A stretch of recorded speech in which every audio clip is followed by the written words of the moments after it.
Hello everyone, and welcome to another episode of my point. My name is Harshit, and I'm the director of business alliance at World Labs, where digital agencies specializing in SaaS and e-commerce this year. I work directly to with me today is the marketing director at Cashflow. Now, Cashflow is an integrated CPQ billing and subscription management platform designed to close and expand SaaS deals seamlessly. So, a big welcome to you, Ravi. So happy to have you, Ravi. Yeah, thanks for having me. Excited to talk marketing today. Hello, everybody. Now, Riley would love for you to start with sharing your journey into the field of marketing and what really attracted you to work in Kickstarter. Yeah, it's funny. I started about 10 years ago now when I was 18. I just finished like my first year of college and was interning at like a local marketing agency, started writing blogs for local businesses, and then did it for a law firm at one point. And that kind of spurred my interest in digital marketing. So I did a couple other internships and just learned to work with clients. It was all pretty local business at that point.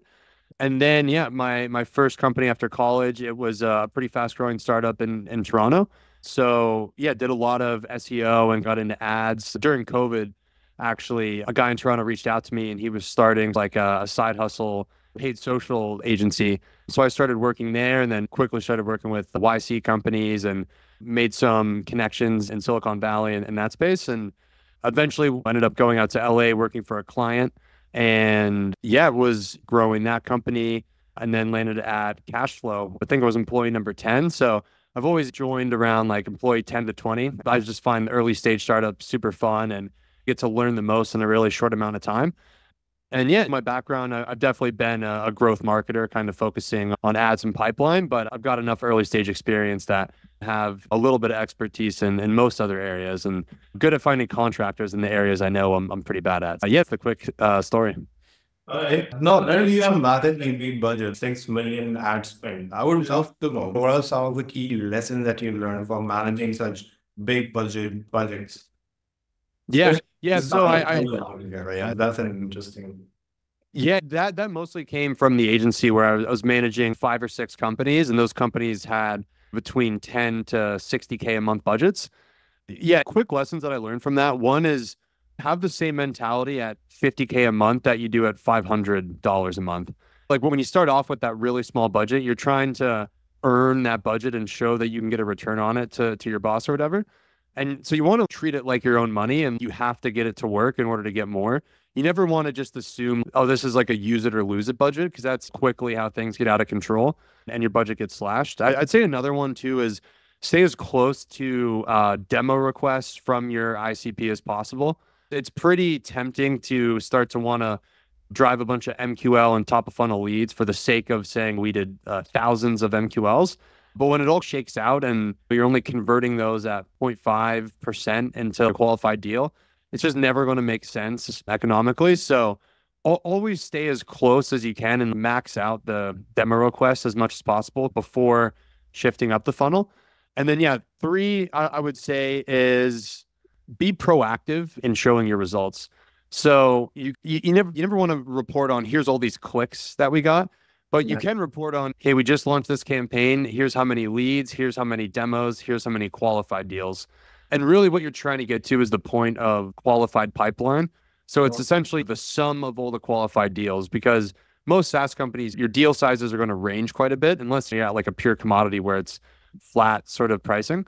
So yeah, the quicker you can get to here's how much qualified pipeline and report that proactively so that you're not just waiting for revenue reports. That's how you're going to just continue to keep and grow your budget and yeah, really be on the finance team side of things. That's nice. All right. Now, I would love to hear a bit more on Dashflow. Focuses on automation, basically automating the code to cash process. How do you communicate this unique value proposition in with your marketing? Yeah. Yeah, so it was a little tricky to figure out because we're selling into multiple categories and multiple departments. So we're selling into CPQ and quoting, but also into subscription management, which is CS, but also billing, which is finance. So what I focused on initially, and I still do a lot, is pain point marketing.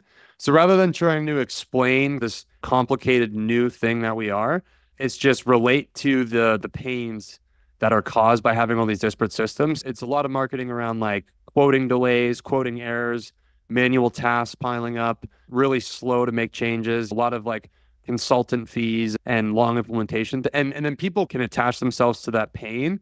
And then you've earned yourself more of their attention to explain what you do. I'd say another thing that we do is rather than just say, hey, we have a CPQ and billing, it's explaining what does having a connected CPQ and billing enable you to do. So because we use the quote as the source of truth, we're turning static data, which would typically live in a PDF, into dynamic data, which lives in like an interactive quote.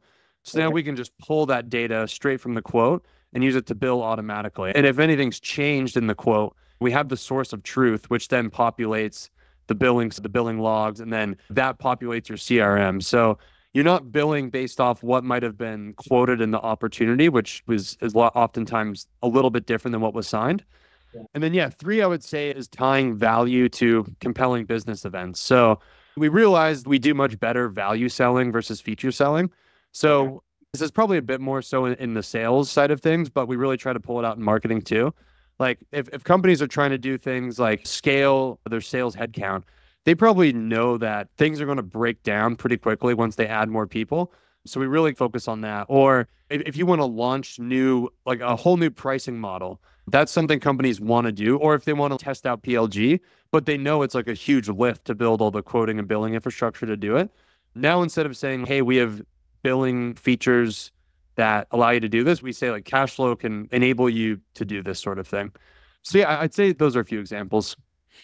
So the main pain points and the benefits for the end customer, right? Yeah, exactly.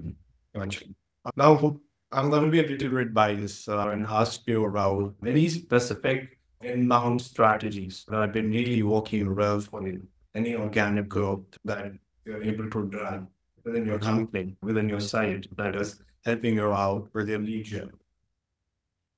Yeah. So we're mostly inbound, probably like 90% of the deals. We just hired a BDR who's actually doing a really great job, and it was definitely a gap we had. But we don't really run too many like one-off campaigns. They're typically like always on campaigns, and we optimize over time.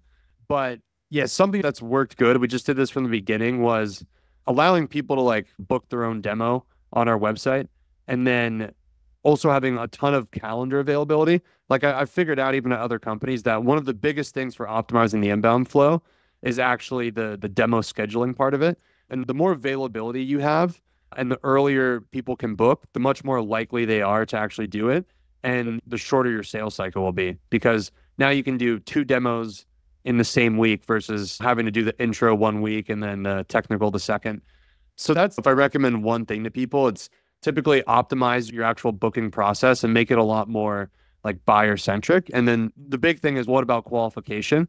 It's a lot easier to actually just remove the unqualified ones from the calendar than it is to try to go and add the qualified, because you're going to lose out on a lot of percentage of people that just are no longer interested. Right. Well, talking about the winning channels for you, what are those when it comes to specifically for your lead gen? Yeah, so our biggest channel is paid social and primarily LinkedIn ads. So it's where the majority of the budget and focus has gone. Luckily, it's a pretty passive channel, right? So I'll spend a couple days each month creating a new set of ads, but we pretty much have our targeting dialed in now. We have a pretty strong sense of our account demographics we want to go after.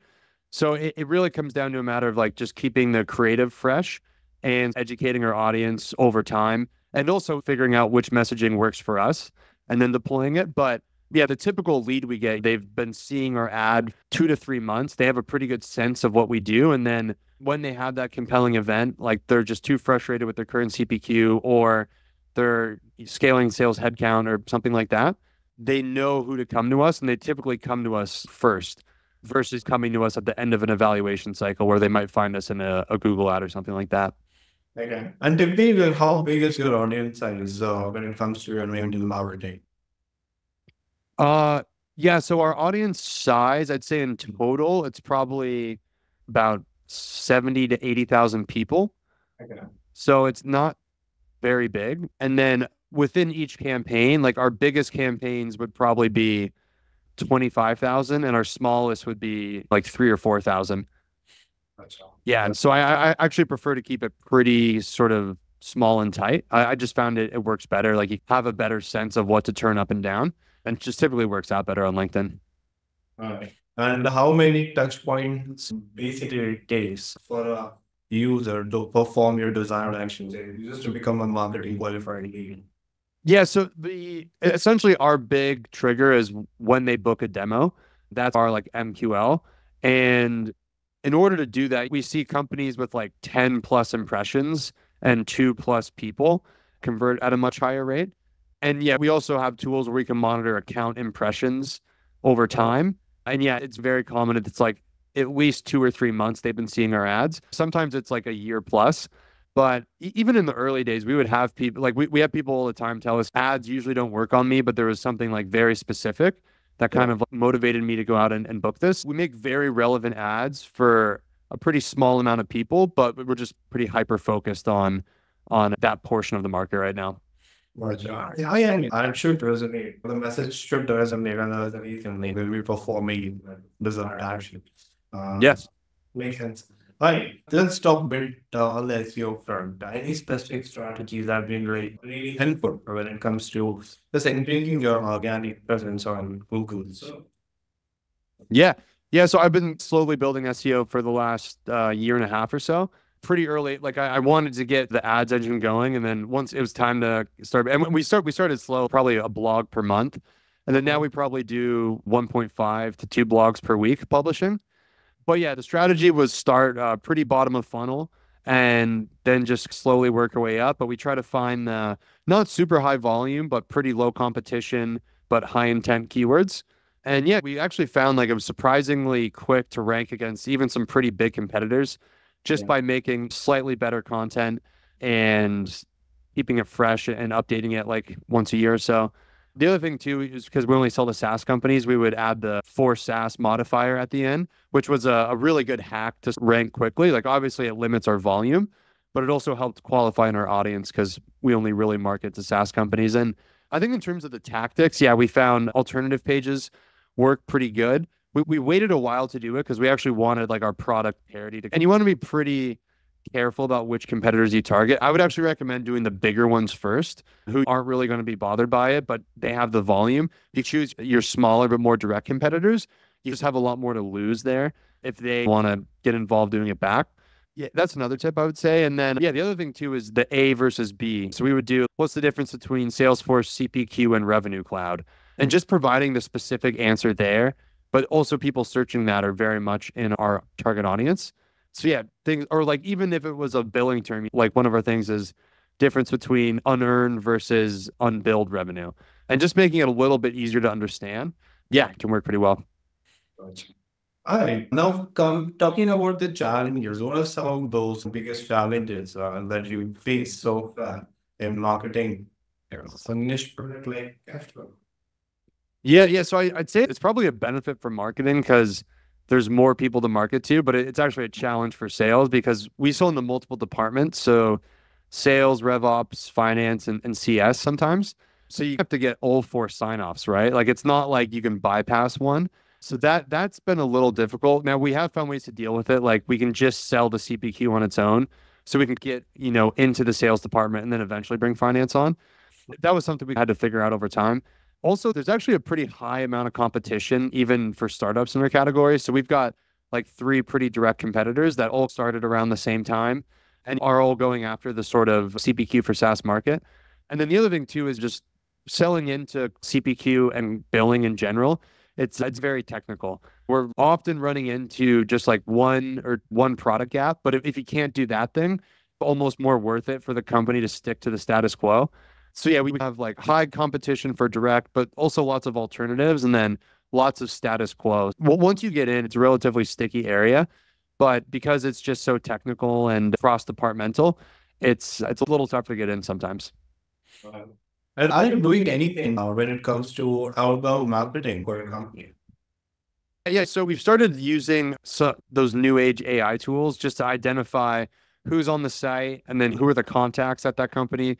So we have a BDR that does that. He does a lot of our closed loss deals and he'll do some net new outbound as well. Net new outbound is like so difficult now. There's just so much noise in the market. So we found that you really have to have some sort of signal to go off of. But yeah, that's been a help, just becoming a bit more proactive with your website traffic So yeah, it's relatively new to us in the last 3 months or so, but it's working pretty good. Sure. And when it comes to your key performance indicator, which parameters that you look into, which Yeah. you prioritize? Yeah. So my number one each quarter is qualified pipeline value. And what goes into that is number of qualified deals, but really the pipeline value we care most about. And then outside of that, so like for each lead we get, we'll either rank it bullseye, like the best, buyer bend, or outside. So essentially a score of 1, 2, or 3. And then I'm looking at percentage of bullseye leads. So I aim to be like, okay, we want at least 50% to be like a really good fit lead.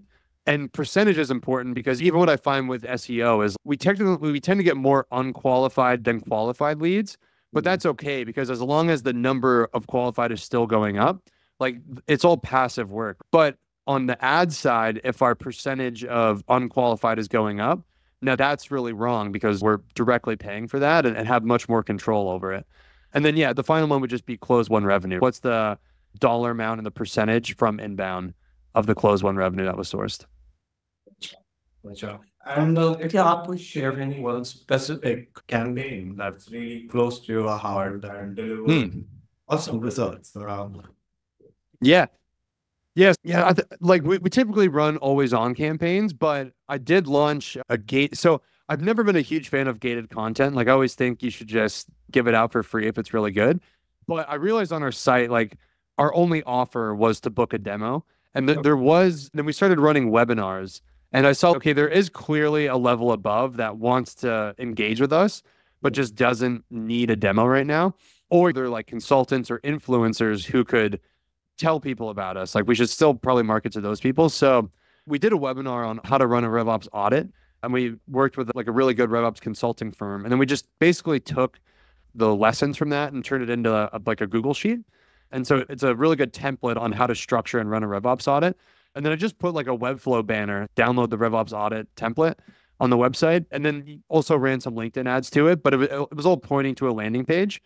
And yeah, so from that, we got 120 leads, 8 demos, 5 qualified deals, and actually 2 customers. So it was really surprising to me that it was actually like converting quite a bit higher than any gated content thing I'd run in the past. And actually the conversion from like deal to customer was even higher than almost any other channel. So yeah, now that's something where once a quarter I launch a new gated asset, mostly just to have one sort of higher offer. And then it's got me thinking too about building out a few other offers that we can give people. Yeah, just to have a bit more like top of funnel marketing, and it's good to nurture people with too. There's a brilliant, really mandatory, and plus it's pretty relevant. So yeah, people don't go there and against your work and use for template. So makes sense. Yeah. I would love to understand any specific trends that you foresee shaping basically the future of marketing and SaaS and any specific things that you're planning in your organization to evolve your own marketing strategies to basically to these new trends. Yeah. So I'll start with, this is probably years away or maybe a year, but the AI outreach tools like Clay and Common Room, things like that, they're definitely becoming a lot more prevalent and they're working pretty good. So I think websites are going to shift from like conversion machines to signal farms and like first party data, like signals essentially. And the tools are only as good as the signals. But what I've noticed is they're basic. It's just, okay, did they visit our pricing page or demo page for a certain amount of time? And then everyone has the same technographic data, like techno and firmographic data. So what other signals can you get? So I think websites will change in ways so that we can understand as much about the visitor as possible that you can't necessarily find in data tools, and then use that for the sort of AI outreach or other AI marketing tools. This will probably even feed back into ads eventually too. Like how do you make ad audiences and sets more smart? Yeah. And so I think the way, I'm not exactly sure how it'll work, but it will probably be just trying to understand based on what they click on or what they really read on, like best guesses on who this person is, but what they really care about and what they might be doing today. So yeah, I think that's probably where it will go. And then I think another one too is just companies will start to ungate their software more. So even if they don't switch to a freemium, I think they'll still be much better at allowing users to try it. A big thing too that a lot of like more and more people are demanding POCs or demos, but a lot of tools, it's like very time consuming to set those up and very expensive. And so a lot of times you just have to say no or pass on the deal. But yeah, I think people that can figure that out and make that a little easier will probably have a good business. But yeah, like I'd say outside of that, it's still shifting more to be customer centric. Like, how do you help the people get what they want to see before they have to book a demo? And even once the demo is live and happening, like, how do you make it more relevant? Like, I think most companies know, okay, you don't really need a BDR qualifying inbound leads. Like, you should be able to qualify it before you talk to them. So yeah, just going more in that route and like just making it a more customer centric way, and customers will choose the vendors that have the most buyer centric approach, I think. Yeah. Now, outside of work, you will really enjoy sailing. I want to understand how these hobbies basically influence your work-life balance and creativity in marketing. Yeah. I used to do a lot of sailing. I don't get to do it too often anymore, but that is probably my favorite thing. Yeah, I do a lot of biking though, so just going for like a bike ride in the morning, I'm always feeling a lot better for the day and a lot more clear-headed. Also with marketing is like ideas will just come to you at the most random times. So I always have a notes app, or Slack is great. Just send yourself a Slack message and yeah, that will usually come if I'm exercising or just get back from a workout or something. Like the worst thing you can do is have like a brainstorming meeting and just be like, okay, now brainstorm. Like it's very tough. So I think just, yeah, helping to get me in good mind spaces is probably the best thing. Yeah. In fact, like I enjoy motorcycling a lot. Oh yeah. Yeah. Yeah. Yeah. Now, if you have to give one piece of advice to aspiring marketers who are looking to enter basically tech startup space or world boundary. Yeah, I would say study the marketing psychology fundamentals because that's what AI really won't be able to replace for a while, at least. Like the David Ogilvy stuff and the book Influence from the 50s. Understand why people behave irrationally and illogically, and then understand like how to use that to your advantage. Because marketing, it's part of it is science, but there's always an art part to it because people have this psychology side that forces them to act irrationally. So I think when you can figure out like triggers for people on that side, you can then deploy it with ads and on the technical side. But I think that's the part that will be really tough to automate or replace. We're coming to an end now, and let's have a quick rapid fire. Are they ready for that? Sure. Okay. If you could solve a role in any other department in your company for a day, which would it be? Sorry, was it start a war with? If you could swap roles with any other department within your company for a day. So if I could swap roles with any other department, which one would it be? Yep. Probably sales. It's just the most similar, right? Yeah. You enjoy it? Have you tried it in the past?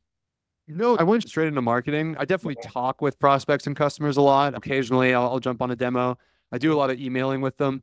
But yeah, I just found I was always better at marketing, and I could see where growth was going and I wanted to be there. But yeah, I would say sales, I would probably be the best at sales. I don't know if I'd be great in any other department. All right. Now, if you could magically your, say, marketing budget gets tenfold, what would be the first thing you would do with those extra funds? I would probably produce a really high quality, like YouTube ad, like a commercial style. And then, yeah, be able to like chop that up into shorter LinkedIn ads. But I think having a really high quality commercial style ad that you can run on like connected TV ads and YouTube, I think that would go a long way. And it'd just be like a fun thing to work on too. Now, what's the most unexpected lesson that you have learned from failed campaign? So I guess I'll start by saying what I've learned with marketing. The thing is, you have to do the work, but it has to work too. So you could be the best at project managing and doing all the work, but if it doesn't work, then no one really cares. So that I would say I learned that from failed campaigns. The other thing I would say too is learning that you can't just 2x budgets, right? Like there's a very real drop off point. And so, yeah, I've learned like only increase your budget 15, 20% at a time. Because even if you 2x it, it can actually work worse than it did at the previous budget. You just throw things off so much. So yeah, I would sales cautiously. Yeah, gradually. Yeah, gradually. That's a better word. Yeah. What's a marketing tool or app that you can't live without? Yeah, I would say Metadata has a product called MetaMatch. I just use it for targeting. It's pretty. I essentially just can get really good targeting, so I can type in specific job titles, and you don't have to rely on the LinkedIn sort of job title bundling. So yeah, it's pretty straightforward, but that tool's been really helpful for LinkedIn ads. Right. And going to your very last question. If when you only one social media for your personal use, of course, for the rest of your life, which would it be?